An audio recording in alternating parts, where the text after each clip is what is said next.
So this all started last weekend. I saw a post on League main subreddit about who the worst scaling champ in League of Legends was, and once I got over my initial shock that the unlovable prison inmate jizz bank babies that are in charge of that Reddit let a non-pro play snooze fest post get through, I dug in. It was mostly a bunch of arachnophobics crying about Elise being more useless than a chocolate teapot after laning phase, and while that may be true, she still has CC with her sperm strings and the ability to go untargetable by becoming an itsy bitsy spider and going up the water spout, so I felt like someone had to be worse. Then I remembered this crazy cat lady who I never see in my own games unless it's a smurf visiting from Korea or someone with a fetish for getting shit on. So I looked at the data, and no champ falls off harder than this spear-chucking pussy as her win rate drops below half before games hit 20 minutes, so I set out on a mission to fix the champ that falls off the most. Now my first thought was that I would just sparknotes a jungle pussy guide off of some mouth breather's site like MOBA Fire and then follow the 6% of it that I remember, which is why my start and general pathing makes me look like you handed a dementia patient a GameCube controller and said do a full clear, but it worked out because this flatulent chimney sweeper was more overextended than the song Free Bird, so I come in and save my cooldowns like they are part of some chastity related religious beliefs and I want to do anal with God in the afterlife, but turns out abilities weren't even needed. I get word that my mid laner has already placed a bulk order for Plan B pills because she's getting screwed way too often as I come in for my spear premiere. Bruh. As I turn what should have been a free gank into something that I'd delete from my browser cache history if I could. But I don't need to be flashy, I'm 1-0-1 and nothing will stop. I buy some sick ass kicks when I get a mad craving for some pizza, so it looks like bot lane homicide is on the menu, but I apparently forgot my eyeballs in the car, which may or may not have led to an unsuccessful gank that obviously had nothing to do with how I played it. Fast forward through 15 minutes of gameplay that was uglier than most chicks who say words like feminism, and my co-workers just want to go next and question why they still play this dumb game again in 25 minutes while giving me the advice to never play this champ again. So I did what anyone would do in this situation, pulled up a mid-beast video of him watching some 18 billion mastery, sold his soul to Nidalee one trick devil, and pretended like skipping around in that video for like 6 minutes would magically make my Nidalee TSM signable, not that that's saying much. I even learned that headhunter Nidalee is slightly paid to win, and I'm totally down to just throw money at my problems, which is why I have a total of 3 friends and all 3 of them would sell me out for a Twinkie, so I'm here trying to replicate the clear I saw on the K-pop Smurf when Tiki Hut Troll Tits comes in acting like he should have custody over my diabetic frog as I win the Smite War in the losers bracket before having to tuck my tail between my legs and come to the realization that the enemy jungler's name is Napoleon and I'm like 1812 Russia or some shit because I'm fin to get invaded, but seeing as he got the toad I figured I was free to enter my forest again. I was wrong. 10 minutes later.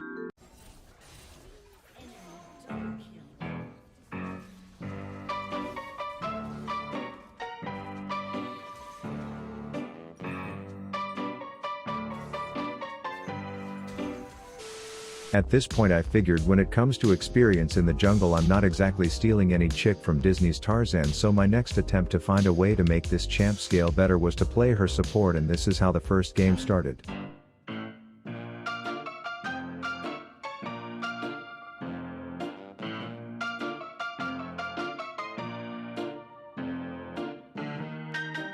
And you don't have to be Einstein to guess how this one was trending, but you could use one of his quotes to say that I was just finding all the ways that don't make Nidalee scale correctly, as the idea behind her being a bursty mage assassin and letting her carries die in hopes of landing big chunky toothpicks is the problem with her falling off.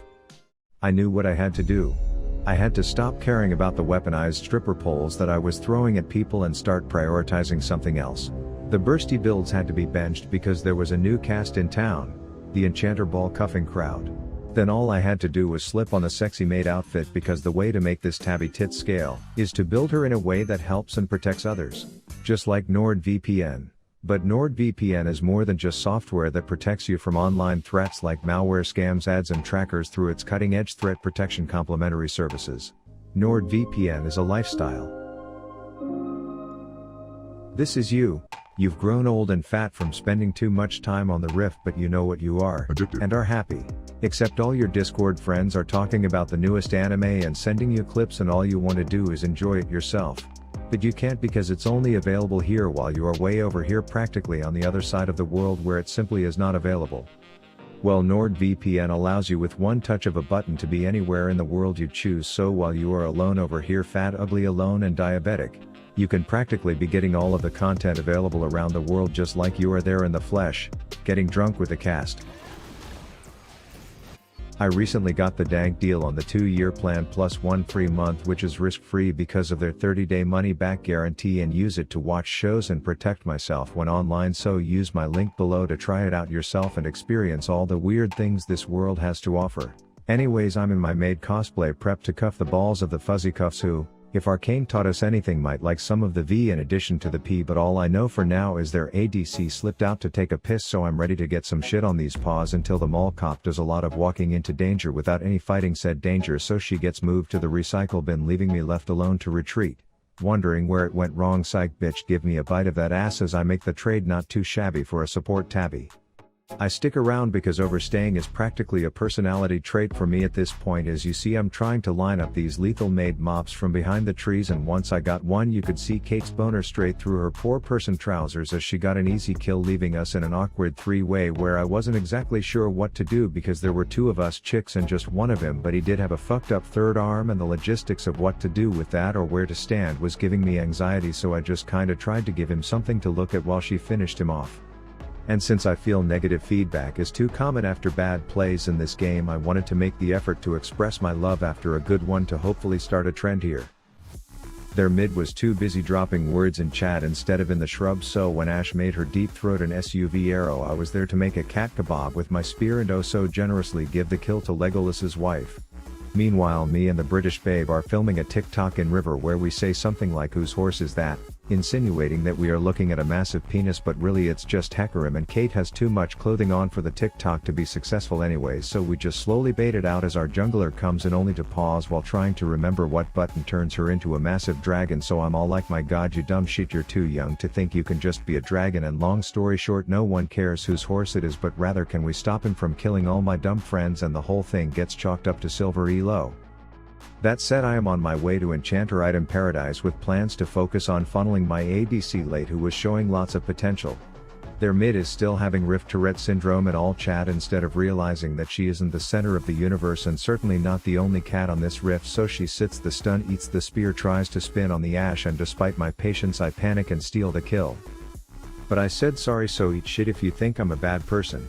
Then we are just more blindly pushed up than Helen Keller's tits on a roller coaster, so it's no surprise when I stick a meaty toothpick down this broad shirt we get a visitor, so I cross murder off my bucket list and then brace for impact, giving my last heal to the rifle woman before making like a tampon and getting out of this bloody hole. Ghost Rider drops his fucked up Optimus Prime crab kid off at bot lane daycare and then continues rubbing his fiery gooch all over our forest, to which I guess I needed a messenger bird to crawl up this Ashe's asshole to convey that using her giant ult would be optimal, but she decides it would be best to hold onto it in case she needs to miss it a few seconds later. I know that Fiery Ginger is headed bot, so I'm pinging danger danger, and I guess there's been so much shit about cops in the news lately that this one was just ignoring everything at this point, which meant I would have to be the hero and whiff a long boy for her safety before being like a little ferocious corgi kitty and hurting that emotional redhead away. I then produce a sequel to my first missed spear to carry on the storyline as Cat's in the clear until she gets the brilliant idea to not be in the clear, as I sink enough teeth to give rabies before waiting on Kate to get the kill. Then the first teamfight breaks out, and if you look at my build you will see that my priority is purely on dropping to my knees and making sure the girls with the guns stay lubricated as I lend a heal, which to the uneducated people gives Kate complementary attack speed plus more offensive stats because I has me a sensor that is ardent, and then when Clown Shoe Shyvana is getting plugged in every hole I make sure to queef some of the healing goodness into her mouth as well. We are now playing this game where we all crowd around a portion of the map that yields no value and fight to the death over who gets control over that random piece of land we call the game low elo solo queue, and you can probably tell by my position that I live for this shit. Bad habits die hard as my dickhead ass steals the shutdown before I get absolutely plowed by Mr. Whose horse is that, and not in the way that TikTok whores like myself want to be plowed, and once that Viking chick brings her fat wild beast to the party I've had enough.